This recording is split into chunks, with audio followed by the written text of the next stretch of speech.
The corporate job sucks so much out of you. It takes your sleep. It takes your life. We should flip the switch and take as much out of corporate jobs as we can. You are quitting your job. I have left consulting forever. Officially. Because ultimately, when it comes to a job like this, I think passion has to be the driver of it. Otherwise, you'll burn out. But you had to work hard. You were doing 2 jobs at the same time. For sure. Fortunate enough to have got YouTube to the point where I now can so confidently leave. What's the dream? Oh man, good question.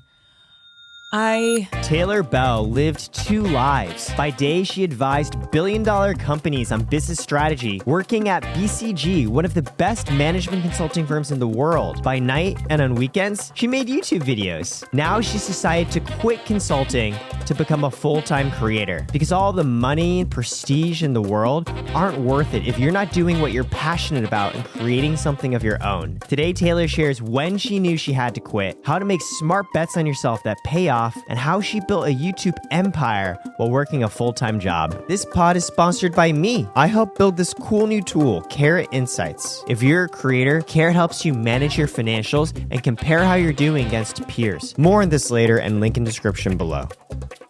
Taylor. Hey. Thank you for coming to the podcast. Thanks for having me. Glad we can make this work. You dropped some news before we started the podcast. You mentioned you are quitting your job in consulting. I have left consulting forever. Officially.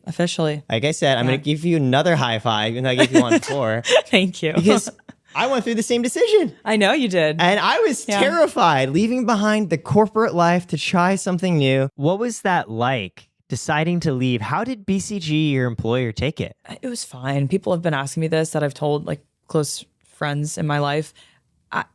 BCG has so many smart, amazing people who leave, by the way. Exactly. I mean, the business model of consulting is 2 years and then, 5-10% of people stay to go to the top. Right. But I mean, they have so many smart, amazing people who actually really enjoy or are better and like the job a lot.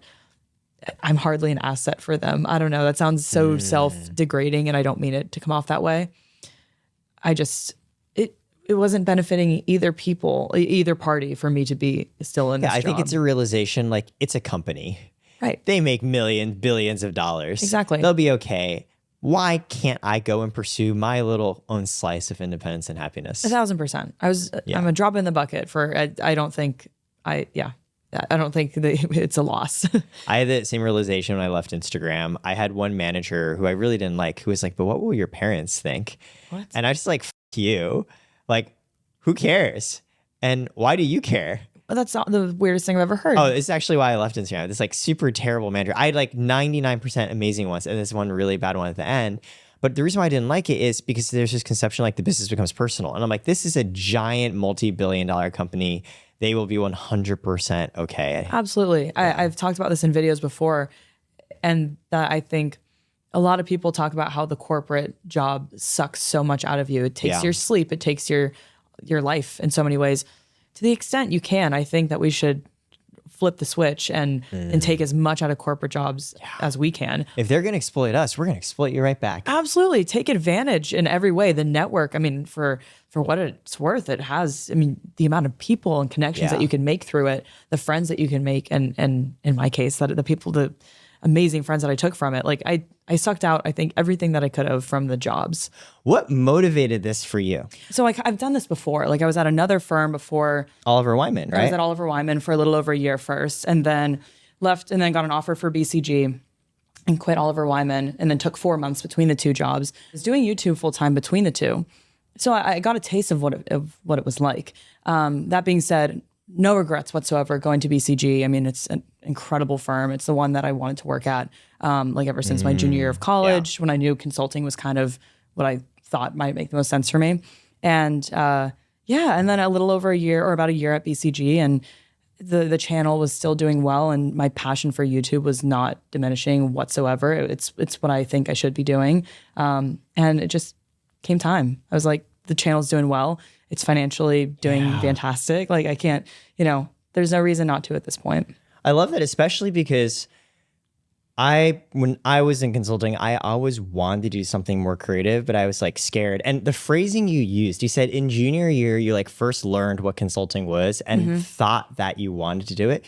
the same thing happened to me. Yeah. Like these consulting companies, investment banking companies, they've done an amazing job convincing people like myself, an insecure overachiever in college, not knowing what you want to do. Like this is the place to be where all the other smart people go. Yep. And so I'm so curious, when you first quit Oliver Wyman, you said you did content for a few months and you really liked it. What brought you back to BCG? I already had the offer. So it was hardly a super risky thing that I was doing to do YouTube full time between the two.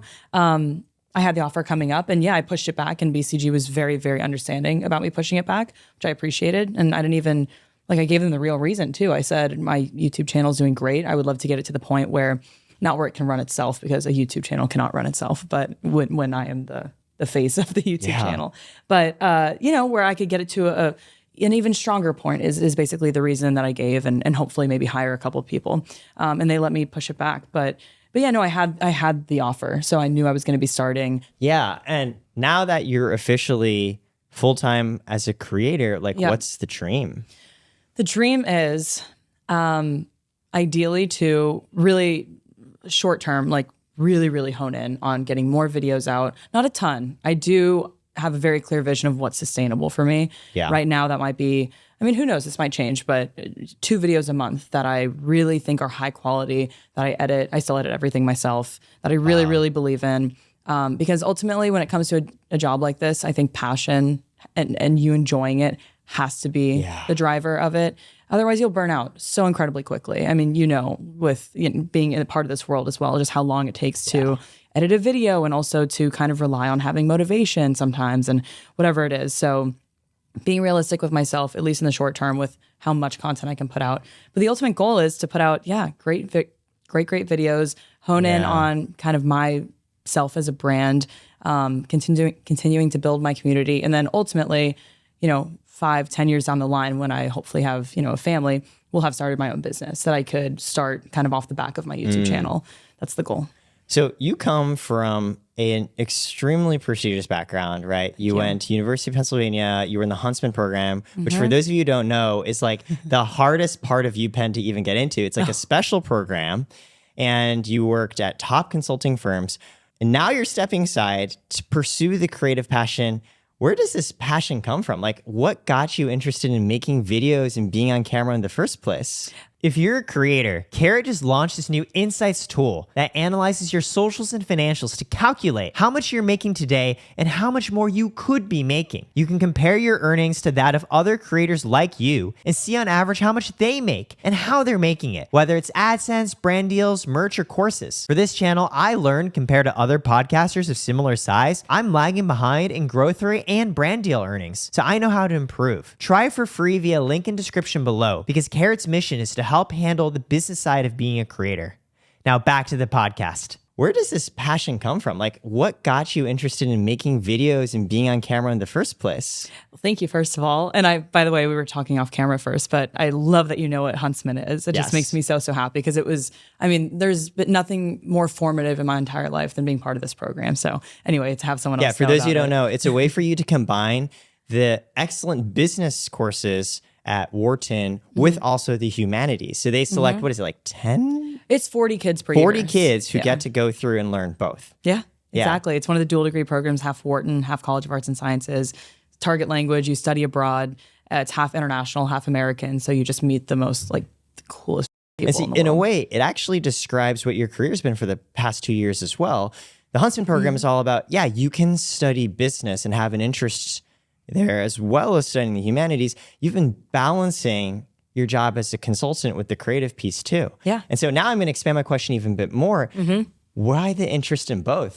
Where's that come from? Is specifically with Huntsman and just international studies and different cultures and different languages. It's a good question. I'm from LA. I don't have a particularly international background. I don't really have family abroad. We're all here in the US. I'm a daughter of the revolution. My family's been here in the US forever. But something about, I come from a family of pilots. And so I've traveled quite a bit because of flight benefits. Just been to a lot of different countries and had the privilege to see cultures and languages. And that's not to say I've explored every corner of the world. I still have a lot to see. But ever since I was a kid, I just thought that international relations and all these different worldly kind of cultures and Right. topics just was interesting to me. I have some friends that are a lot deeper in the international side or international studies space. Business always spoke to me probably even more. My mom owned her own business. I didn't even see it. She sold it before I was born. What But was the business about? it was kind of like, I know she's watching, so correct me if I'm wrong on these details, Mom, but it was basically like a hotel for small planes. So you could come. So I should back up. All my family were all pilots. I learned how to fly when I was 15. My brother, both my grandfathers. Anyway, it's everybody. And so my dad was Air Force and then flew for Delta for over 30 years. And my mom has her pilot's license and started a company at Van Nuys Airport, which is in LA. Yeah. It's like the busiest general aviation airport in the US, actually. And anyway, she applied for a grant to start a business there. Like I said, kind of a hotel for small planes to come, refuel. The pilots could stay overnight. They would help organize a car to come, because it was usually, businessmen that were in LA for meetings and stuff and such. So they would help organize the cars to come pick them up, and kind of like a little logistics thing. And that's how she met my dad, at the airport. So he was flying his plane in to stay at her plane hotel? Not to stay, because he's based. We're born and raised in LA, but he kept his plane at Van Nuys Airport. Oh, so that's they really just cute. through the network at Van Nuys, they met. Yeah. Do you know who made the first move? Was he asking her out or what? I think he did. They were both older at this point as well, and so they were just kind of mature. I think both knew what they wanted at that point. Yeah. But yeah, I think he did. Apparently, he asked her to marry her on their first date. I don't. Wow, people don't do that anymore. No, That's they really don't. cool. Yeah. So you Thank come you. from a background, very well traveled. The business side, your mom ran a business, you wanted to do it. Makes sense around the languages piece too. Yep. What about content? Like, what interested you in being on camera? Content is, it is sort of a similar parallel, isn't it, between the sort of humanity side and the creative side. I found YouTube sort of by accident, not found it. I was always a YouTube consumer, but it was during COVID why I even started the channel. I started a reselling side hustle for fun, because COVID, I couldn't travel after graduating, and then started making videos about that. And I just fell in love almost immediately with video production and the editing specifically, I think, is what I've really, really taken to. Even though it's a grueling process, it absolutely is where my voice comes out more than in any other piece of it, even like the filming or the script writing. In terms of being on camera, I did model. I was a model in high school for 3.5, 4 years. And so, I had some experience with that. And my dad was also a photographer on the side growing up. And so part of me just kind of likes being on camera. It's fun. And I do like the performative aspect a little bit, for sure. I don't know where it comes from, but I love that. And can I ask, so modeling, how did that start? it just, it actually started with a volleyball coach of mine. So she was a model and she thought I could do it too. She's and like, you're really good on camera. I feel like you'd be a great model. Want to give this a shot? kind of, sort of. She didn't even see me on camera. We had talked about modeling. I don't even remember how it came up, but Yeah. I guess it was something I sort of thought about as I got into high school, that it might be fun to try it out. And she was someone I knew who had experience in it. And she introduced me to, helped me make a connection to a photographer. So I got my first test shots done, built up a small portfolio, and then went and met with the agencies and then got signed with LA Models when I was, freshman in high school. Well, the same way, I think there are very few consultants who are also YouTubers, very few people who study both business and the humanities. I'd also add into people who started their career off in modeling, but then ended up going to Wharton. Thank you. Yeah, it's, I don't know too many others, but. Was there a world where you would have considered staying and focusing on the modeling side? Or was it like, no, it's like really clear, I want to focus a little bit more on the business piece now? Maybe. I mean, who am I to say? If I made it huge and became, Right. a huge, then sure, I'm sure that would have been awesome and could have even used that as a platform to then do something business related. I think no matter what I did, business was always going to be in my future, literally no matter what. So regardless of how I get there or got there, that could have been a possibility. But again, I had never made it big or anything. I had some cool jobs. I did some for Nike. I was in a really fun music video that I actually have on LinkedIn. And I did some fun projects, but I will say, even in the moment, it didn't speak to you are to put it very bluntly, a professional clothes hanger. I've heard someone kind of refer to it that way. And obviously there are some fun parts to it, but it is a sort of dehumanizing is a very strong word, but I think you know what I mean. Objectifying, let's say. profession, and I felt that. Yeah. And I still enjoyed it. I think I still had good self-esteem and a very good support system. I mean, my parents were always supportive of whatever I did, and so it never got to me too much, the dehumanizing aspect of it. But yeah, I think part of that probably deterred me from really, really wanting that to be my career. So having never been a model, can't imagine why. You mentioned that you're a professional clothes hanger. And especially you said earlier, for you, a lot of the magic of creating is having your voice be there on camera, like the editing, which you don't really get to as a model. You're being used to support someone else's perspective. And so how do they treat you? Like, is it like, hey, I have this concept, here's how it is, here's how you fit in? Or is it like, no, just like stand there and look pretty? With modeling? Yeah. Oh, yeah. I never even would make a suggestion. I mean, with posing, for sure, I learned how to pose and how to show certain pieces of clothing in a good way, but I didn't even think to make any suggestions, nor did I have any, to be honest. Also, you're like a high schooler, right? Yeah. Yeah. I was younger. So I saw on your LinkedIn, you also were class president. I was, yeah. Student body president. So the combination of I have a pilot's license, I'm class president, I'm a model. See, in my head, that makes you really cool. So I have to ask Taylor, were you a cool girl in high school?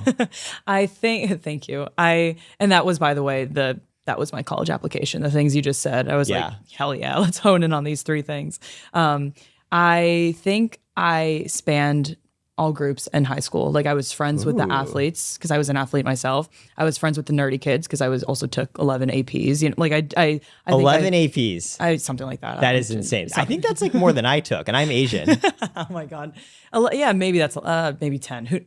It was a lot. A lot of APs. It was a lot of APs. But I think I touched all groups. I really, really, and my high school was small. It was only 90 kids per year, but it brought together, on the smaller side for sure. But it brought together, I will say, a very interesting cross-section because it's such a big sports school. It's Sierra Canyon, if you've heard of it.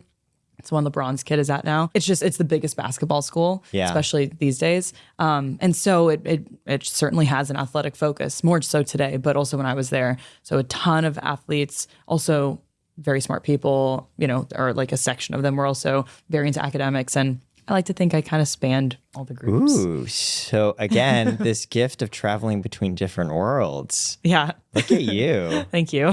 And so when you were applying to school, you mentioned you talked a bit about these different elements. Do you remember what was your college application essay like? Absolutely. So it really centered around the identity, I think, and how I felt more myself at the airport when I was learning how to fly, whether it was my dad teaching me or an instructor because he wanted someone else to teach me, kind of the same way a surgeon will never operate on their own kid's leg. Right. Yeah. Same kind of Scary. idea. Yeah. And so I felt myself, I felt competent. And also as a female, I still, there's a gender aspect to it for sure. I didn't focus on that in my application, but at least in aviation, which is more male dominated, it was cool to kind of like, I don't want to say gain respect, but to get to know some of the other pilots and to feel part of this world that is so central to my family. Really spoke to my identity, I would say. I felt heard and understood, for lack of better terms, versus in modeling. Yeah, it's just completely, it's subjective. It's how you look. I mean, sure, you can have fun on set, and I got along with a ton of the makeup artists and photographers, and I had a lot of fun doing it, but my voice wasn't heard the way that content creation, which is my like heart and soul now, and it's my voice and it's my editing and it's my everything, that doesn't come through in modeling. I love that. It's like in some ways appreciating the performative creative elements of being on camera as a model, but not having the agency, which you actually got a lot of that respect as a pilot. You've now found ways to combine those two together. Yeah, I think so. Having gone through, even early at high school, the modeling experience, but also just flying and being a pilot, when you were at Wharton, and especially as you worked at Blackstone, Oliver Wyman, BCG, my experience working in those places was there are very traditional ways of doing things. And it's like really hard to suggest like anything other than what they would want. I'm curious, like, what was your experience like going through some of those things? Absolutely. No, it's a great point. I think in consulting, as you get more senior, which I never really got to that point, I was only in it for a little over 2 years total between the two firms. Yeah. I feel like at the associate level at BCG, that's the bottom. Maybe I'm obviously biased, speaking my own personal experience might be different for others, but I never got to the point where I felt like I could could or honestly even really wanted to exercise my own voice, because I don't know, this sounds so bad, but I just don't think I like consulting very much. I don't same. get, I don't get excited by something that is not my own. I need to have a lot of skin in the game, equity. The way I talk about it with my friends is I like to have a very high correlation between my input and the output. So when it comes to consulting, what I mean by that, with consulting, if you put in 60% of your effort versus 80%, not that much changes, if that makes sense. And that sounds kind of bad, Totally. but it's like, sure, that slide that you make might be a little bit more refined or the insights might be a little sharper. At the end of the day, at the lower level, it not that much changes, in my opinion. Anyway. I agree with you very much. Yeah. Plus, like all the work you're putting in, it's not building something of your own. It's in service of not just your firm, BCG or Oliver Wyman, but also it's for the client. So there's like Exactly. multiple layers of I don't really care. Precisely. That's how I feel. Now, I do have friends in consulting who just obviously get a lot of joy from helping someone else's business or the client. And that's great. I admire it. It made me feel like shit about myself when I didn't feel those same feelings at work, which is why I'm so thrilled to now be working for myself and on something that I love so dearly. I had very similar experiences. It's so hard. Hindsight's 2020 with these things. And when you're so young, it is hard to know. Yeah, it's hard to make that leap of faith, you know? And in my case, it was hardly a leap of faith. I mean, it might sound like I'm brave for making this decision.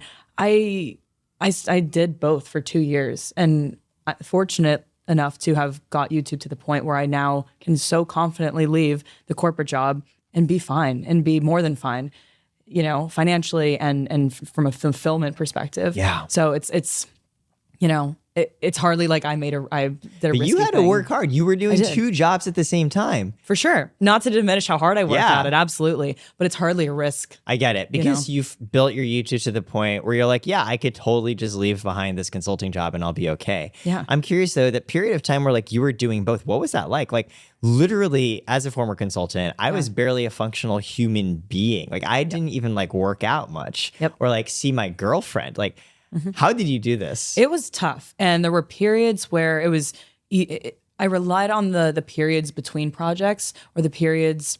So starting at Oliver Wyman, it was just kind of a slow year in the economy. There just wasn't a ton of work selling at certain points. And so I would be on the beach, which is like consulting talk for between projects, as you know. And during that time, I was like, well, I have time. I'm going to make a video. And then I just was able to work on this thing that I loved. And so I didn't have to. Luckily, motivation came to me when I had that free time. But then I'd be on a super long project, or not a super long one, but one with very tough hours, and I wouldn't be able to put out a video for a month. BCG was even more so that way, especially my last project before leaving was. The hours were just absurd. I was hardly sleeping, let alone. Oh my gosh. Yeah, I slept, but I work and slept, and that's it. I had my weekends. I would say 3 or 4 of the weeks were especially tough. And then on either end, the beginning and the end was a little not easier, but the hours were slightly better. But even still, I could not even think about making a video during this time. So I relied on the periods between projects to make videos. And honestly, though, since the day I started my YouTube channel, I kind of had one foot out the door with consulting just because here was this thing that I loved so much and wanted nothing more than to work on that full time. But for all these reasons, still valued a corporate job. And honestly, to this day, I absolutely see credence in working corporate. You get the professional atmosphere, friends, this context to kind of build yourself up as a professional person, resume building, connections. Right. Like there's so many reasons. But Well, I'm curious if you were to speak with Taylor still going through undergraduate, thinking about what to do, considering consulting as a job option, would you tell her, do exactly what you did? Or would you tell her, hey, here's advice on what I give you to do differently? Oh man, good question. I don't know because I'm so thrilled with where I am now, but it happened on accident. Like if it weren't for COVID, where I had this free year, basically this gap year to do my little side hustle and then to make videos about it and fall in love with this thing I never even considered.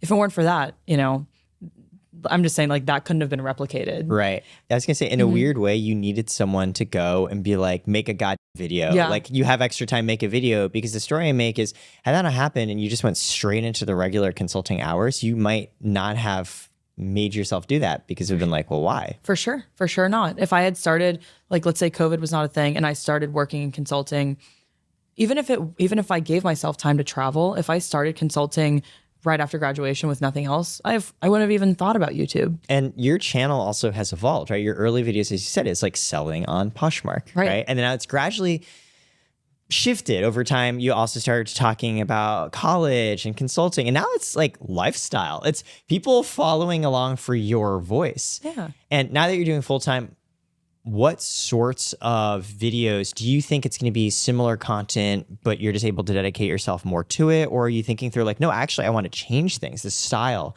the types of videos that I make? Funny you should ask. I was talking with a friend literally 20 minutes before I got here about this. And I think that I have held myself to a certain standard up till now where I want each and every one of my videos to be educational in some way. Even if it's a vlog, a New York vlog that's fun and light and not meant to teach something, I get a lot more fulfillment when I am teaching something or when I'm talking about something smart. Even if it's like a real estate development that I see around me in New York, talking about the cost of living or what architect like did that building, whatever it is. I try to incorporate some of that in each video, and I think I still will. That being said, I am so flattered recently to see how many people like watching me just for me. And what's so wrong with like leaning into that, So I think I'm going to try to let go a little bit of feeling these like shackles of needing to provide a ton of educational value and just start like vlogging my life a little bit more because I think it's fun. I like it. There's no reason to not do it. I saw you do one in your apartment tour. Yes, yeah, exactly. You're just like, here's where I do laundry. Totally, exactly. I love those. And I've always done that to some extent, the kind of show and tell, non-educational ones. And I think I just want to start doing more of those because ultimately my goal is, one, to have fun with it. And I do find vlogs fun. To grow and to keep growing my audience that is, ideally engaged and likes me for my personality and just wants to follow me along in my life. And so to answer your question, the kind of videos that I want to do moving forward are more of what I'm doing now. Probably leaning into the real estate niche a little bit here in New York because it's such a unique place to kind of look at that. I mean, we look around, you just see buildings. It's this recurring theme I'm hearing where you started off with content that was like a little bit more professional, a little bit more, you're going to learn something from this. And now you're more like, oh, I can literally just be me on camera and like people are going to watch that. When you think about like your own identity, do you think of yourself more as a creative or more as a businesswoman? A businesswoman, for sure. And so, but I am both though. And so I'm trying to let myself to let myself be the creative as well. Because certainly my identity is more on the business side, but I think it's fun to incorporate the other side and just find a good mix. Honestly, my goal is, I guess, to find a good balance of the two and not feel like I have to be just the businesswoman because of my past, because I went to Wharton, because I was a consultant, because those things are so central to my identity, which I'm happy about, by the way. That's me, but would like to also dabble in the other one, probably more. What's funny is in like another world, say where COVID had happened or I hadn't gone through some realizations of my own, like we could have just met like as consultants on a plane ride to like the middle of nowhere. I'm curious for yourself, the relationships, like your friendships, the people you spend the most time around, are they more from the creative side of things? Are they more YouTube or are they more from like the Wharton consulting circles? Because they're pretty different worlds. So different. And I'm glad you asked me. It's such an interesting topic because I think about this a lot. I had my birthday party. I invited pretty much all the people that I'm quite close to, with a few people missing for obviously various reasons. But I looked around and I would say it was, probably 50, 60% Penn, Wharton, Huntsman people. And then a good percentage BCG people, because I've made some really, really good friends at BCG. Yeah, of course. Super happy. You like work there in the trenches with someone like 12 hours a day making slides. You hopefully become friends. Exactly. And then a good little section are YouTubers. So proportionally speaking, definitely more so the Penn consulting finance people. What I will say is of those friends of mine, there are very few just like people going through the motions.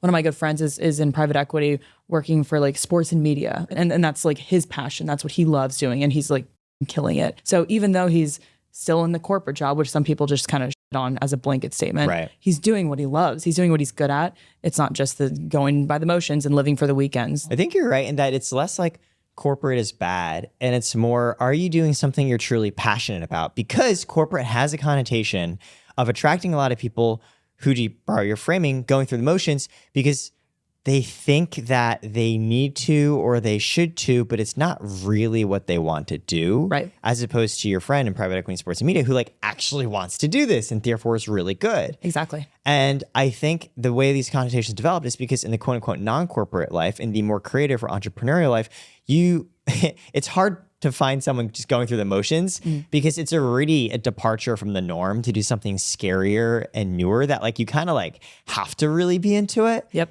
And so again, to what you're saying, I don't think it's like, oh, like corporate, not corporate. It's what I'm hearing is like you look for people who actually give a fuck about what they're doing, whatever the sphere that happens to be in. Precisely. Exactly. Wow. I kind of love that. So I'll tell you, my friends used to all be consultants. Now they're all creators and founders, like actually more on the creator side than they are on the founder side. And I was like trying to think about why, right? And it's because I spent so many years working jobs I didn't really want to, hoping that it would get better, being friends with people in the same boat, that when I finally made the leap to do something that I'm scared about, but truly enjoy, I just gravitated more toward the people doing something similar. Right. It's so interesting kind of how it shakes out once you're a few years into the thing that you really want to be doing. And also just a few years into adulthood. I think you kind of become more mature and realize the things that really matter to you. And it becomes self-selecting, the people that you surround yourself with, you know? Yeah. And you kind of get this clearer picture of the type of people that attract you, that you're attracted to. And it's interesting that for you, it's creatives. Do you think you're friends with people today that you wouldn't have been friends with, say, in freshman year of college? No, I think I was still, that's a good question. Like if I had met them my freshman year, would we have been friends? I still think so. At the end of the day, it is still someone's like soul probably, or someone's real identity and what they stand for that I think for the most part would have still been the same at that time. Also, it implies that you've, even freshman year of college, had this yearning to find people who were a step beyond just doing it because they thought they had to. Yeah, I think so. Yeah. Whether I realized it or not, I think so. I don't love that. Yeah. And so what about, you've spoken about the friendships in your life. You've been very deliberate in thinking through how you meet them. What about relationships? I remember when I was a consultant, my girlfriend at the time, she was also a consultant because it was literally impossible for me to find time to like date somebody who didn't understand that lifestyle. And then as I shifted and became a product manager, my girlfriend at that point was a product manager. Then I became a founder. I was dating another founder. Yeah. And now, you know, I'm sort of the intersection of the founder and the creative worlds. The current girl I'm seeing, like she's a commercial model. I've noticed for me, the people I attract and the people I'm attracted to are very much aligned with like what I'm interested in and focused on the time. I'm curious if you've experienced similar things because like you've switched jobs, you're switching careers and industries, you've been in so many different worlds. I have. That's so funny, by the way. I love how that's kind of like been one-to-one mapping of what you've done. Just ended up that way. And that makes sense too. It's like the worlds that you're in, naturally you're gonna just be more exposed to that. Right. But that's funny. So mine's a little different. I haven't spoken about this publicly, but I don't mind. I was in a relationship for 6 years until about a year ago. And so we started dating my freshman, like from 19 to 25, my age, 19 to 25, and have been single the last year. And I haven't like seen people really. I haven't, I don't know yet. We're still figuring it out. But New York is a great place for meeting a lot of different people. It's also can be tough, at least in some of my friends' experience. They especially have been a little disappointed with the dating scene in New York because people are very, for better or for worse, very, very focused on their careers, which can make it tough to, I guess, get personal time with them or to feel the commitment. I can't necessarily speak to that super well myself, but my 6-year relationship was lovely. I regret not even a single second of it, even though it was all of college. Some people are like, oh, do you feel like you wasted your college experience? I'm like, not even a little. I'm still very, very close with him. I really appreciate the story of how your mom and dad met because it's almost like in a pre-internet age where it forces you to like have to interact with people in person. I'm curious now, moving on from just relationships, just friendships in general, especially as you've become more and more of a creator. how much of your time is now spent with like real people IRL versus like internet friends, quote unquote, that you've met online or like you're chatting with online, like DMs, things like that? Still mainly IRL. Oh, you're kind of amazing. That's so cool. Like you've got such a good core of friends around you. Thank you. I will say I'm, especially the last year actually, since becoming single. I think this is part of why, is I've had to, and he didn't live in New York. Since I've moved to New York, I've been by myself. He doesn't live in New York. So I was sort of forced to I had my own identity, of course, but naturally when you're with someone all of college. Identities mixed together. They become united. Right. Whether and for better or for worse, there are amazing aspects of it. And then clearly you lose some of your own independence. And moving to New York, I had to find my own, even more so than I think I had realized. And then the last year, especially of being single, I really had to find it because I could no longer, he and I still talk. We're still great friends. He's an amazing person. Amicable. Yes, absolutely. But the things that I would have gone to him with before, I now either one had to deal with internally, or two had to, talk to other friends about it. Talk to a platonic friend and be like, I'm trying to figure this thing out about my life. Exactly. And perhaps in my the years prior, I didn't feel super comfortable going to friends about it because I had such a strong partner to talk about these things with, that it took some growing pains to then it really deepened certain friendships of mine. Oh, that's so interesting. In a way, because there's a supportive person there. But especially the last year, I have absolutely made a concerted effort to really hone in on friendships that I can tell there's a nugget there of someone that I can really, really get along with. Wow. Yeah. And I'm so grateful every single day, the last couple of years, of the friends that I have. I have such good friends. What are some of the biggest questions that you were thinking through that past year where you found friends to be really helpful in thinking through together? The biggest life decisions for me have been obviously the YouTube versus the corporate thing. Right. That's always been huge. It's huge. Besides that, some feelings of loneliness sometimes. I mean, in New York, it can be easy to, it's crazy. It actually is kind of the loneliest city in the world. 100%. Some people think, unless you really, it's not for everyone, but you got to make the effort. You have to put yourself out there. You have to, in my opinion, ideally say yes to a lot of things. Yeah. No, I'm super with you. So two thoughts. The first thought is, for me, actually, upon the breakup of each relationship, one, I would get really depressed. After depression passed, like really big life changes, right? Going from consulting to product manager to founder to now doing creative work. In fact, part of the motivation behind how even the podcast started was I was going through a breakup and I was like, I am so miserable and I have so much more time. And I've always wanted to explore the more creative side of myself anyways. Yep. Yeah, when you're single, you kind of like have to figure things out about yourself, because if you don't, you're sort of just sitting there, you're like, oh. Exactly. Yeah. It kind of takes a little bit of a leap of faith on that front. I've found the same exact thing. When it comes to creative side as well, I think part of me, and you probably identify with this as well, it took me some unlearning of some patterns and habits that I had, where I almost didn't give enough credit, I guess, almost to my creator friends, because I still felt like I identified much more with the corporate business side of things. And then like just in the last 6 months, really started to actually give more of a chance, I guess, to my creator friends. And it's been amazing. So just letting yourself trust other people, I think, because I think by and large, people are amazing and will hopefully more often than not positively surprise you. Yes, now I'm beginning to identify more with my creator friends, actually. Interesting. So there's been like this very imperceptible shift over time of who I'm just like naturally like, I get that, you know? But that's why I was excited to chat with you, because I think there are so many different ways to live life. And I think when I was younger, I used to believe, you had to be like this crazy daredevil risk taker to live a more independent life. And I was like, well, that's not me. I'm not like dropping out of school at age 16 to like live out of my car. And there are people who do, who I truly admire. And because I wasn't that, I was like, well, I just don't get to do this. And I've realized, like, as time has passed on, like, no, there's like so many different ways to do things. Like you and I have found our own path. We're like, we did follow the conventional path. We went to these schools. Like we literally worked in finance and consulting. Yep. And now have like shifted more over to this creative side. I like to think we did the best of both, where we got a taste of that, realized it wasn't for us, / was for us in some ways, I'm sure. And even still now have the most informed decision that to have left that and now to be working on this other thing.